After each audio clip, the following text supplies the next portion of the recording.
சிவகங்கை மாவட்டம் திருப்பத்தூரில் திமுக பிரமுகர் சாக்லா என்பவரின் 4 மாத கர்ப்பிணி மருமகளான அஃப்ரின் தூக்கிட்டு தற்கொலை செய்துள்ளார்.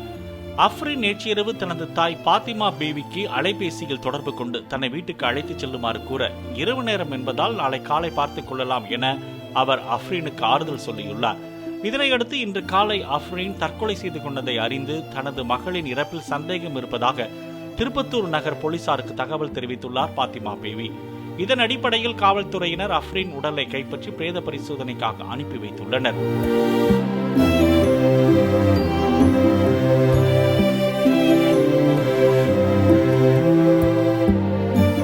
பிளே ஸ்டோர் மற்றும் ஆப் ஸ்டோரில் இருந்து பாலிமர் செயலியை QR கோடு மூலம் பதிவிறக்கம் செய்யுங்கள்.